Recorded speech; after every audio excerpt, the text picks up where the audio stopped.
Hello, everyone. Welcome to XpoNorth. We're here with a very dear friend and a really interesting special person, Fiona. Hello. Hello!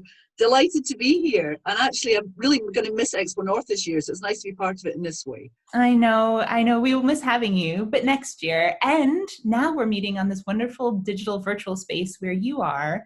You work for Visit Scotland and you're also in your sound studio. So I want to, through this conversation, I'd love to hear a little bit about who you are and what you do. And we're going to get on to your voiceover work. Okay, no problem. Well, I'm Fiona MacKinnon and I work for Visit Scotland. I've worked in the business events world for, I don't want to say how many years, but since the early 1980s. And I've been in that career ever since. So you could say I have no imagination, or you could just say that actually, like I say to everybody else, I actually love my job and I feel very privileged to work in it. So it's been a good choice for me. Business events, for anybody who isn't aware of what one is, are occasions when people all come together for a purpose, and it's not always business people. I would class Expo North as a business event of a type where you're bringing like-minded people together. It's essentially where people find their tribe. So I work specifically with associations, and those are membership organisations. Relating it to the creative world, that would be, for example, there is an association of film producers, there are associations of publishers, of crafting people, of musicians. So it's where you belong in your professional life. And each of those has an event or a conference as part of the work that they do and for their members. And it's those events that we look to attract to Scotland. They are international in type, they're also national. And the great privilege of the job I do within business events for Visit Scotland is I'm part of a team that promotes Scotland to the world, to the organisers of those kind of events. So it's fun and it's great to go and represent our country. It's done in different ways. So we create marketing platforms. We're essentially a marketing organisation. What I should have said at the beginning is Visit Scotland is our national tourist board. That probably was obvious, but just in case. So we are promoting the joys of Scotland, if you like. If you were to think of Scotland and you've never been here before, most people know us for our culture. Culture is a huge part of our appeal. It's our incredible landscapes, it's our storytelling, it's our creative world with our music, but it's also our knowledge economy. And what we do in business events is not only look at, yes, come to Scotland for castles, for tartan, for bagpipes, for ceilidh. They're all great fun and they're all massively part of the product, if you like. But the other side is our incredible innovation and our knowledge economy. So we run campaigns. There was a 2-year one that I met you through, Jessica, a few years ago when you were a speaker at one of our events. That's right. Is that we highlight the sectors of Scotland, the innovation that happens, the pioneering work, and basically just shine a light on the amazing work that happens right across our country by people doing incredible things. I always come away from having met somebody in that area feeling sort of like, well, what do I do? But actually the business events world gives the platform to bring people together. So Expo North has that ability to bring people into one place, to learn, to collaborate, to chat, to have a drink at the bar. Anything that you do that brings people together, it lets the magic happen. It's where the serendipity is of being introduced to somebody you would never have met in any other forum. And it's just a magical thing. And even though we're now doing everything on Zoom and everything's become virtual, I personally really miss human contact. Just a chat with somebody in the coffee queue or just human contact. So I think the need for face-to-face events will still be there once we're through COVID-19 because people miss that human connection, that need to actually just have a chat. To meet people you wouldn't meet in any other way and to connect in a way that you can't, only doing it visually. So I think for the events industry, this is the biggest crisis of our lives with COVID-19, because who would ever have imagined in a book or a film, and there have been a few made, but nobody believed them, that all of a sudden the world stopped and nothing happened. It's never happened before. We've had crises before, but they've never been worldwide. We've had ash clouds, we've had earthquakes, various reasons why people can't travel to a location to meet together, but a completely international stop has never ever happened. No. In unison, basically. So the position at the moment is we all look after each other. It's time for our communities, and our community and business events is our international community as well as our own local ones. We work with suppliers, with partners right across Scotland. We're all in it together, our clients are all in it together, and it's about keeping the connections going until we can plan for restart and recovery. At the moment, none of us know what that's going to look like. It's too early to tell. But at a certain point, venues will be reopened again. We'll probably be one of the last. But how that's going to look, and in terms of cleansing, keeping people together, capacities, all of that side, these are huge questions. We'll be led by our governments right across the world, and we will all adapt. Our industry is resilient. It's always sprung back before. It will do this time again. At the moment, we just don't quite know what it's going to look like. But Scotland, I think, as a whole, the Team Scotland that I have the pleasure of working within, everybody's passionate about what they do. We all have a great love for our country.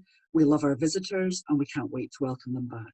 So there are campaigns at the moment. We're running one which is very gentle called Scotland Will Wait. We're creating content to keep people amused. A friend and I are, or my colleague and boss, I should say, he's writing stories and I'm narrating them. And then we actually have my daughter doing the illustrations. So we've all gone back to cottage industry, which is quite good fun. You know what I like, Fiona, do you know what I like about that too? Because just going back to something you said about really when you're thinking about one of the massive exports for Scotland, it's culture. And that is something that can still be happening in innovative ways to reach out to people, even if people can't get here. And as you said, there's nothing like face-to-face communication and finding your tribe, but there's still ways to reach out, which you guys are doing, and we'll include some links down below, which I just think is awesome. Have a listen if you don't want a bit of Scottish folklore. It's good fun. Can we look at first, when we do get to all come together again, and the world definitely can come to Scotland and businesses can intermingle, you're a woman of many talents, one of which is making people feel so incredibly welcome at an event and included. Are there, almost like a recipe, are there any key things that make a good event? There are many elements. You've got to get the right content to attract people in the first place and good speakers. You have to have the right location that's easy for people to get to. Scotland provides that because we're such a small country. Once you get here, everything is really easy. And everybody wants you to have a good time. And I think the key for us has always been, in Scotland, we want to share everything that we have with you. We don't want to just sell you it and move away and on to the next one. It's about being with you as you experience it. And that's the feedback we've always had. People go away hunkering for a bit more and they want to come back. And the figures are all there to back this up. So this is a bit of hearsay, but it is true. So I think it's about the willingness to share and be part of it.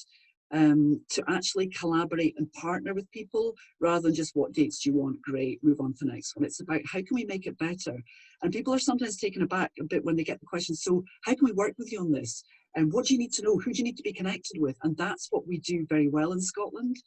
So whether you want to be connected with people across our sectors, we have a legacy network of people, all of our innovation centres, our universities, we all know each other, and we can pick up the phone to people to say, right, we've got this opportunity, we think it'd be really good if they met with you or they work with you on your event. And I think that is what makes us a little bit different, or just that maybe we're just nosy. But I think it's more of a willingness that somebody has an amazing time when they're here and a real pride in that. And I think that maybe makes a difference. And that's what we can still do, even in a very much restrained way at the moment. We can still want them wanting a bit more. Yeah, I think you're quite right. And also, another export truly, and maybe the glue at these events, because it's one thing to offer services, it's another thing to connect over objects, but it's all wrapped up in story. Yes. So can you talk a little bit about how storytelling and story plays a part in your work? With business events, the Legends campaign allowed us to highlight everybody else's stories. So we contacted people from all across the sectors of Scotland. So for Creative Scotland, for Creative, it was Creative Scotland who did a film. Everybody did a little film for us.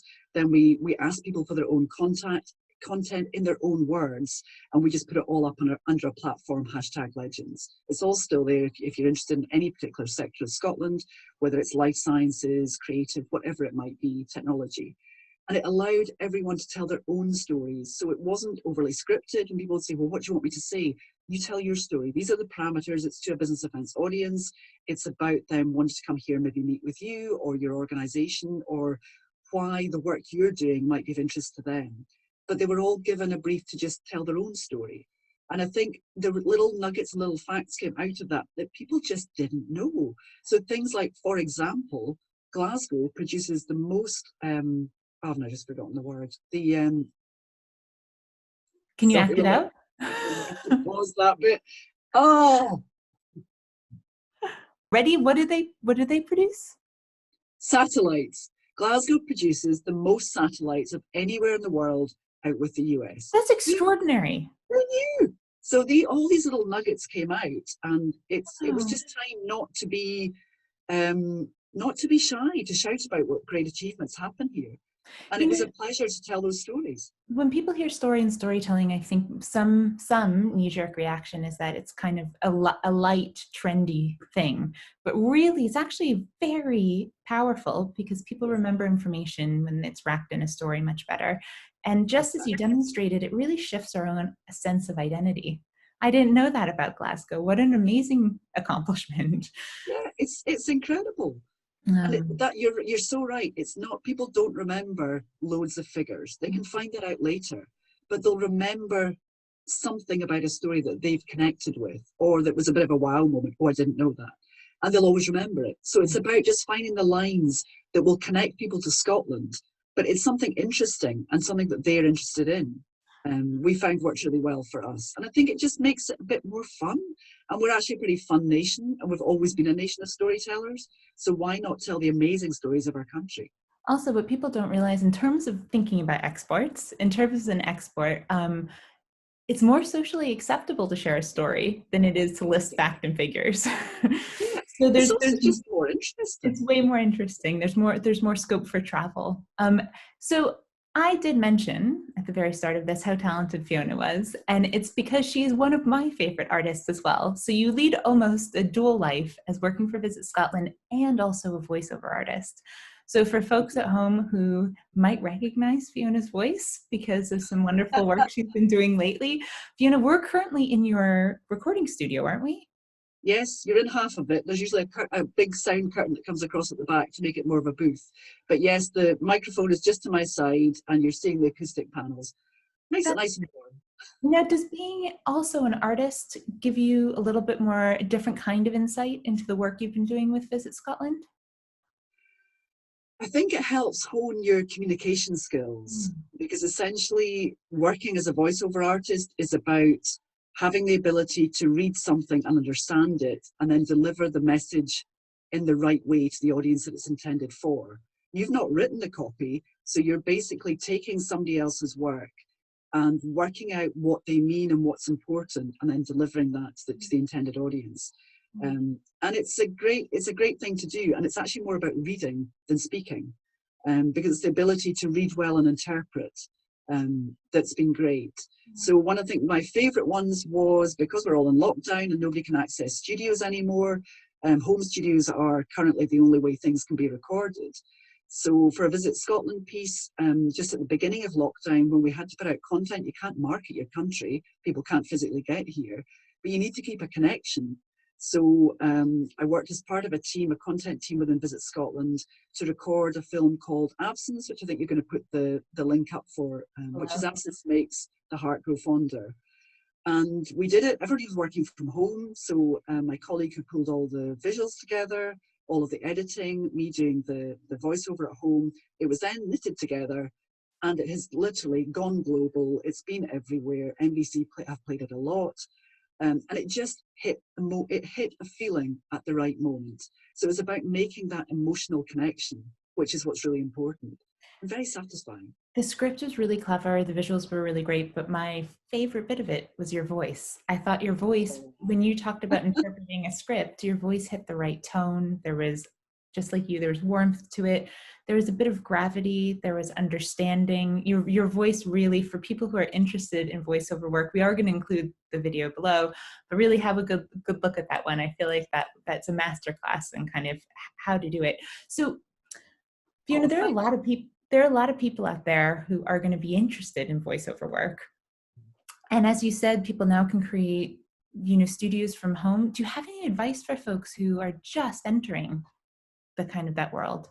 What I would say is, I think everybody starts by thinking, I probably did myself, oh, great, it's a great way of earning extra money. It's a tough business, I've discovered. It's something you have to be prepared to put a lot of time, effort, and a bit of money into. But it's hugely rewarding and satisfying if you're doing it. But don't underestimate. You won't just put a microphone in a corner and then suddenly the money will start rolling in. It's a tough old business.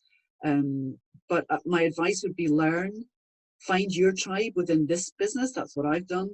There's people that will help you. There are networks, the Vaughan Network and Greggy for the Brain are fantastic resources for anybody looking to get into this kind of work. There's actually a virtual conference this weekend. It starts tomorrow on Friday the 7th of May. And it's fun to do. But there are different forums that you can access information before you decide if it's something for you or not. I think my only advice is do not go and blow thousands of pounds on equipment if you don't know you've got some clients and that you can actually progress with it. Yeah. But other than that, it's fun. From the first day I stepped into the studio, and it was an internal job for Visit Scotland that got me started. I auditioned for it for some internal work, won the audition, and from the first day I stepped into the booth, I just felt so comfortable. It's great. That's so wonderful. Some other people are so intimidated by it, and it's like, no thanks, and don't like hearing your own voice, which I'm not great at, but I've got better. Oh, Fiona, well, I cannot wait to see the more work you do coming out. Do you have anything in process at the moment that you can? There's a few stories and a few films on the go, but the other one actually I was going to mention is as part of a group I'm part of for voiceovers. There's a group at the moment called VDM, and it's Virtual Distant Memorials, and particular to this time when, sorry, this is a bit of a sad topic, but funerals can only be attended by a few people. So there's a voluntary organisation got together to help people make videos of people's lives that they can help share with people. And I've volunteered my services as a voiceover, and my daughter's as an illustrator, although I don't know if I told her that. So it's something we can do to help. I'm not a nurse. I'm never going to be part of the medical fraternity. I'm a bit of a wimp that way, but it's something I can do to help in this time. Well, we'll also include the link maybe below for people who are interested in that. That's awesome. Fiona, thank you so much for your time. I cannot wait to hear what you create next. And I'm really looking forward to the day where we can meet face to face.